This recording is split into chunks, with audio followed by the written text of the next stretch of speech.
untuk menghalang saya daripada bercakap berkenaan dengan masalah dalam negara. Dan saya bercakap semuanya berasas kepada fakta-fakta yang jelas, yang tidak menyalahi undang-undang. Saya bercakap berkenaan dengan perlembagaan, yang mana perlembagaan itu menyebut tentang kedudukan negara kita sebagai tanah Melayu. Jadi bila saya bercakap berkenaan dengan tanah Melayu, ini dianggap sebagai resis. Jadi saya tak boleh bercakap berkenaan dengan perlembagaan.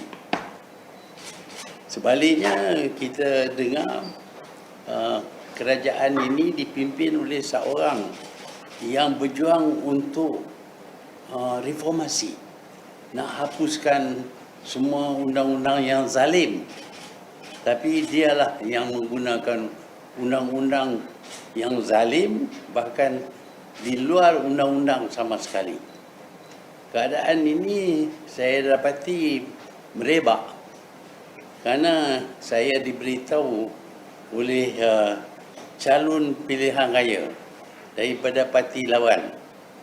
Mereka diikuti oleh polis di mana saja mereka pergi.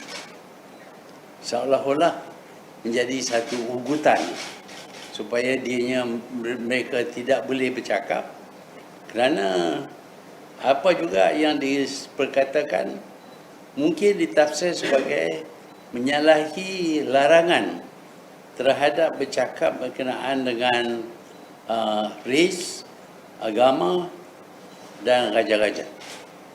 Jadi kita tak boleh cakap langsung di Malaysia ini, kerana saya sebagai orang Melayu yang mempunyai masalah, saya tak boleh bercakap berkenaan masalah orang Melayu kerana itu resis.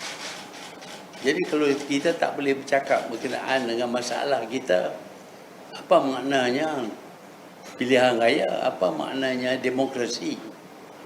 Jadi saya berpendapat bahawa kita sudah sampai satu tahap yang boleh kita kenali Malaysia ini sebagai a police state. Kerajaan polis. Kerana pihak kerajaan boleh buat apa juga keputusan. Pihak AG juga boleh buat apa juga keputusan, sama ada mengikuti aturan-peraturan ataupun tidak. Umpamanya kita dapati apabila kes Perdana Menteri Najib diserah kepada AG Apandi berkata tak ada kes. Sebaliknya kemudian kita dapati bahawa memang pun ada kes yang dikemukakan di mahkamah, dan 3 mahkamah, 9 hakim bersetuju bahawa ada kes. Bahkan mereka memutuskan bahawa PM Najib memang salah dan dikenakan hukum penjara dan kena bayar fine, denda. Jadi kita dapati keadaan dalam negara pelik. Seolah-olah bukan lagi ikut undang-undang, ikut sesuka hati. Di satu masa polis boleh bertindak walaupun tak ada kes. Di mana dalam kes yang memang ada, pihak kerajaan tidak bertindak. Jadi apa jenis kerajaan?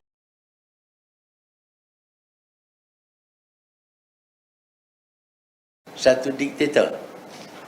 Secara tidak langsung dia mempunyai sifat sebagai seorang diktator yang membuat keputusan sesuka hati. Ada kenyataan dibuat, kononnya perkara ini tak boleh dibincang, tak boleh diperkatakan. Kononnya ada 3R. Sepatutnya benda yang segitu serius sekali, yang menghalang hak rakyat untuk bercakap, patut ditentukan oleh undang-undang. Tetapi tidak ada undang-undang yang boleh difahami oleh rakyat kononnya tak boleh bercakap berkenaan dengan bangsa, berkenaan dengan agama, berkenaan dengan raja. Sepatutnya benda yang larangan seperti ini diputuskan melalui cara kita buat undang-undang. Cara kita buat undang-undang ialah dengan mengemukakan undang-undang itu kepada Parlimen, mendapat kelulusan daripada Parlimen yang disahkan sehingga ke peringkat yang di-Pertuan Agong, baru dia jadi undang-undang. Tetapi ini Perdana Menteri membuat kenyataan, ini tak boleh, itu tak boleh. Seolah-olah dia raja. Bukan raja lah, dia diktator. Jadi saya dapati bahawa selama kita merdeka lebih daripada 60 tahun, bukan kita jadi lebih liberal, tapi kita lebih bukan kata konservatif, kita lebih jadi kerajaan yang menekan, oppressive government. Inilah yang berlaku. Dan ini diusahakan oleh seorang yang bercakap berkenaan dengan kebebasan, reformasi dan sebagainya, dan cuba menggambar dirinya sebagai orang yang bertimbang rasa, tetapi sebaliknya tindakannya tak sama dengan apa yang diperkatakan olehnya. Sebab itulah hari ini saya dapati bahawa kes Apandi ini perlu diberi pertimbangan, kerana dia jelas nampak cuai dalam menjalankan tugas. Dia memutuskan bahawa Najib tidak bersalah. Dia juga tidak ambil tindakan apabila Governor Bank membuat laporan tentang satu jenayah. Sebaliknya dia mengambil tindakan terhadap saya dan kerajaan. Kononnya kami sudah salah dalam to dismiss Apandi. Sebelum pun saya bersedia untuk pergi ke mahkamah untuk pertahankan keputusan saya untuk singkirkan Apandi, tetapi kerajaan membuat keputusan bahawa Apandi boleh diminta supaya gugurkan tindakannya dan dibayar sagu hati entah banyak mana. Apa sebab dia dapat sagu hati sedangkan dia jelas seorang yang tidak jalan tugasnya dengan sempurna. Jadi banyak benda-benda dalam pentadbiran negara kita ini tidak konsisten, tidak mengikut peraturan, tidak mengikut undang-undang, dibuat mengikut suka hati saja. Suka hati Perdana Menteri, suka hati pihak-pihak yang menyokong Perdana Menteri. Sebab itulah saya meminta berjumpa dengan pres. Saya sedar bahawa pres juga dikongkong. Apa yang saya perkatakan sini tidak akan dilaporkan dengan sepenuhnya. Karena kalau lapor dengan sepenuhnya, pres juga akan kena tindakan. Saya tahu ada kes yang mana pegawai pres yang membuat laporan-laporan yang tidak memihak kepada kerajaan disuruh berhenti, dikeluarkan daripada jawatan, diarah supaya tidak lagi berada dalam pres. Jadi press, there is no press freedom in Malaysia today. Semuanya dikongkong oleh kerajaan. Dan saya berpendapat bahawa dunia perlu tahu apa jenis kerajaan yang ada di Malaysia ini. Kerana kita cakap berkenaan dengan demokrasi, tetapi seperti biasa cakap dengan bikin berlainan. That's all I want to say. Kalau ada soalan, you can ask. Boleh jelaskan dipanggil 8 kali itu sejak bila? Ya. Sejak bila yang sejak mula dipanggil 8 kali itu sejak bila? 8 kali tadi. Oh, masa Najib saya kena panggil juga. Lepas itu bila saya jadi Perdana Menteri kali kedua, free lah, tak dipanggil. Lepas tu bila dah tak jadi Perdana Menteri, dipanggil pula. Saya nak bagi ni ada schedule rekod jugalah, tapi saya dah lupa lah hari mana. Hari ini punya wawancara dengan polis itu merujuk kepada statement atau keterangan yang mana? Hari ini saya disoal kerana dua perkara. Satu berkenaan dengan apabila saya balik daripada Eropah, diadakan satu press conference yang disusun oleh pihak lain, dan di situ saya jelaskan keadaan mengikut perlembagaan negara, bukan jauh daripada perlembagaan. Dalam perlembagaan negara disebut di situ bahawa Malaysia ini adalah tanah Melayu. Jadi saya cuma jelaskan ini supaya dapat diterangkan kepada rakyat bahawa Malaysia ini tanah Melayu. Dan tak ada sebab kenapa kita nak tukar nama dia, nak tukar corak dia ataupun perlembagaan dia. Itu yang, dan itu dilapor, dirakam, dan saya disoal kenapa saya kata macam itu. Ialah saya tak jawab. Saya akan jawab dalam mahkamah kalau dikenakan tuduhan. Yang kedua berkenaan dengan blog saya. Dalam blog saya tu saya nyatakan masalah yang dihadapi sekarang ini. Umpamanya orang Melayu menghadapi banyak masalah. Rupanya tak boleh kata pasal orang Melayu saja. Kena kata berkenaan dengan Malaysia ini bukan hak orang Melayu. Bukan semata-mata hak orang Melayu.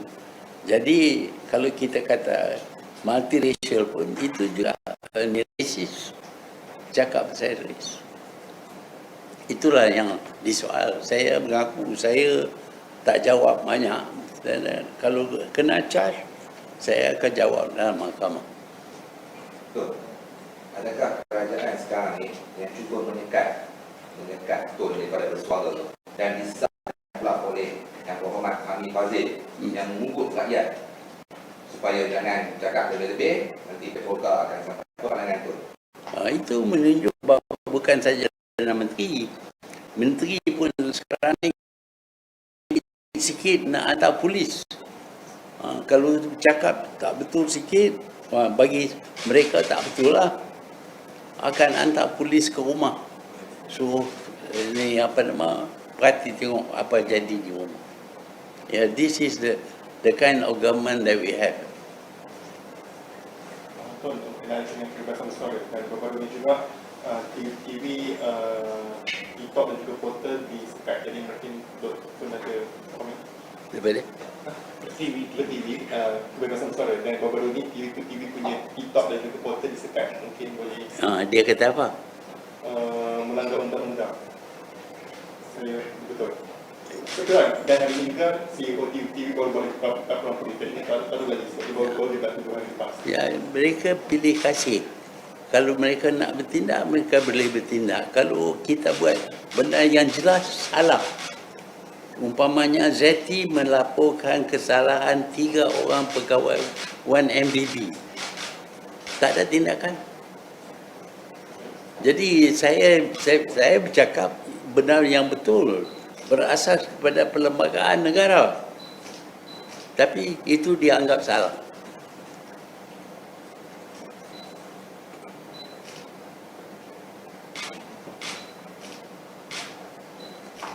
No more question.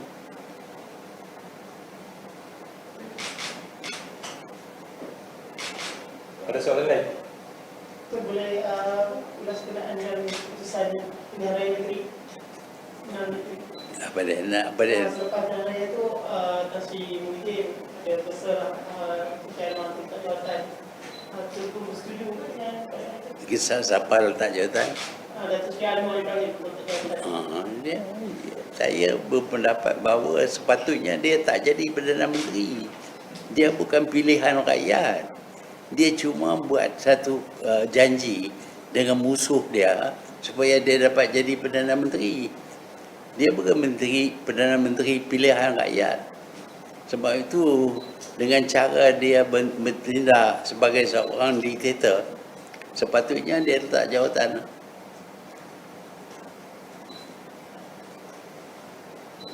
Apa nasihat tu kepada kami semua ni yang terlibat dalam cyber yang dibuli ni, this oppressive and very repressive government. Ya, kalau kita tak tegur apabila orang buat salah, dia akan teruskan kesalahan, cara kesalahan dia. Jadi saya tegur, tetapi saya tegur pun press tak boleh lapor, tak boleh lapor sepenuhnya. Lapor berkenaan dengan yang disukai oleh kerajaan saja. Ini memberi gambaran yang tidak baik kepada kerajaan dan seolah-olah mereka tidak salah dan mereka akan teruskan cara mereka. Ini akan rosakkan negara kita. Satu lagi tu berkenaan dengan perkembangan saman kepada Datuk Seri Anwar. Setakat ni apa perkembangan dia tu? Ya, zaman saya dulu, saya pilih dia, bagi dia jadi sampai timbalan Perdana Menteri. Tapi dia melakukan jenayah yang tak boleh diterima. Sebab itu dia disingkir daripada kerajaan. Tapi bila disingkir, dulu sokong saya 100%. Kalau tengok handset, boleh tengok situ macam mana dia sokong saya. Anak saya tak salah, orang tuduh, semua baik belaka. Bila jadi dikeluarkan daripada kerajaan, benda yang dulu kata tak salah tu dah jadi salah. Inilah Anwar. Dia bercakap satu tempat lain, satu tempat lain. Jadi tak ada konsistens. Proklamasi orang Melayu ni selepas TRM ni ada boleh menampakkan Pasal kita nak jelas kepada orang Melayu akan masalah mereka. Tetapi sekarang ni kita tak boleh bercakap berkenaan dengan orang Melayu. Kerana ini racist. Jadi kita ada masalah, kita tak boleh atasi masalah. Kerana nak mengatasi masalah itu dianggap sebagai racist. Bercanggah dengan arahan Anwar Ibrahim. Boleh masuk dalam press. disiplin dekat seminggu. Ada apa-apa lagi nak tanya? You can ask anything. Betul. Pilihan Raya Negeri Empat menunjukkan UMNO dalam proses itu beliau dulu waktu itu menjadi Perdana Menteri. UMNO tak pernah dalam keadaan itu. Jadi ada tu maksud Presiden UMNO sekarang perlu minta jawatan ambil tanggungjawab di atas kekalahan tersebut. UMNO. UMNO. Ya, kita lihat UMNO dulu satu parti yang disokong oleh seluruh negara sehingga kita dapat tewaskan British pun kita dapat tewaskan. Kemerdekaan pun kita dapat capai. Pembangunan negara pun dapat berlaku dalam semasa UMNO memerintah.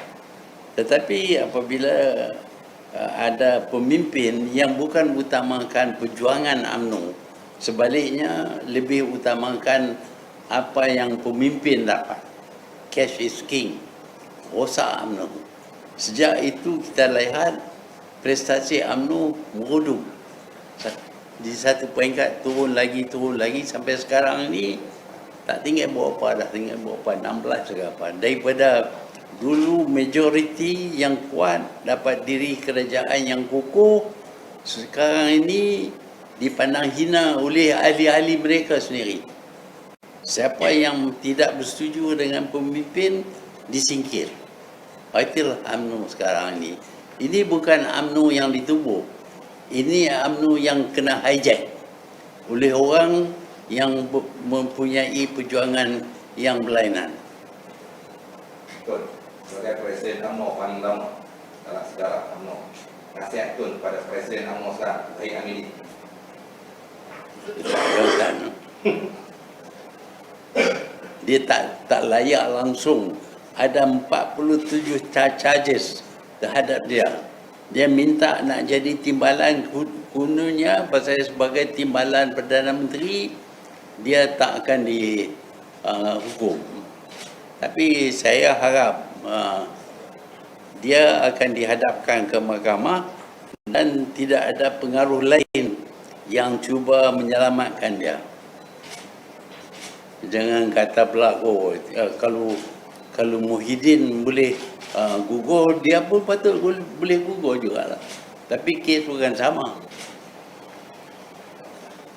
Untuk media yang mungkin dah disekat dan mungkin akan disekat, jadi siapa negara yang patut bertanggungjawab ataupun mungkin beri jawapan berkenaan dengan sekatan yang mungkin tak ada kena dengan Ialah media ada press clubnya. Jadi media patut pertahankan dirinya juga. Kebebasan press adalah perkara yang penting. Walaupun kita akui di Malaysia ini ada benda-benda yang dianggap sensitif. Benda yang semacam itu tak payahlah kita nak bangkit. Tapi berkenaan dengan keadaan di Malaysia, hakikatnya ialah orang di Malaysia ini masih lagi terbahagi mengikut kaum. Dalam pilihan raya pun kita terpaksa ikut kaum. Kalau kawasan ni kawasan Melayu, Melayu saja. Kalau kawasan Cina, Cina saja. Jadi bukan Malaysian. Bukan Malaysian. Sepatutnya kalau Malaysia tak pedulilah siapa yang menjadi pengundi. Pasal mereka semua Malaysia. Calon juga Malaysia. Boleh menang, boleh kalah. Tapi kita Malaysia ini, oh kawasan ini, oh ini Cina punya. Ini Melayu punya. Ini ya boleh bagi kat orang Sabah, orang Sarawak. Itu menunjuk bahawa belum ada rakyat yang berjiwa Malaysia. Satu lagi tu, berkaitan juga dengan pilihan raya lepas, pilihan raya negeri. Jumlah peluang mengundi itu tak begitu tinggi. Jadi apa pandangan tu? Adakah ada beberapa faktor yang menyebabkan? Ya, ada orang yang agak berasa bertanggungjawab. Mereka keluar. Ada orang yang tunggu kalau dapat duit baru keluar. Ada orang yang kononnya berasa bosan, dapat duit ke tak dapat duit, kami tak keluar. Jadi kita dapati bahawa pendirian rakyat tak sama. Sepatutnya saya berpendapatlah kita patut ada cuma 2 parti saja. Satu parti lawan dengan satu parti, yang mana ini akan menentukan mana-mana satu parti akan menang. Tetapi kita sekarang ni yang mempunyai terlalu banyak parti. Dan kita dapati bahawa pengundian bukan dibuat mengikut kebaikan kerajaan, tetapi faktor lain. Faktor kupua, faktor bangsa, faktor parti, itu yang diutamakan. Baru-baru ini juga ada beberapa pandangan daripada beberapa tokoh yang mentikaikan kenapa Melayu banyak mengundi PM. Pada masa yang sama dia tak mentikaikan pengundi yang mengundi JP atau PH. Jadi bagaimana tu melihat pandangan ni? Kritikannya. Dia melihat maksudnya orang Melayu sokong PM tu dikritik. Tapi yang sokong JP ke sokong PH tak ada isu. Ya, itu menunjuk bahawa kita terima ada orang yang tidak memikir dalam berkenaan dengan hasil pengundian mereka. Mereka sedar bahawa mereka daripada parti sekian-sekian mereka undi. Ada yang tegak masuk dalam parti tak undi. Jadi ada juga yang undi kerana duit. Ini menyebabkan kita dapat bukan kerjaan yang tidak tahu politik, tidak faham politik. Pasal politik ini rumit, banyak faktor-faktor dalam politik yang ramai tak faham. Jadi antara orang yang faham dengan orang yang tak faham, pendirian mereka berkenaan dengan mengundi atau tidak mengundi berbeza. Yang tak faham ini dia mungkin undi bukan kerana dia undi benda yang baik, tetapi kerana dia disuruh ataupun dia terikat dengan parti.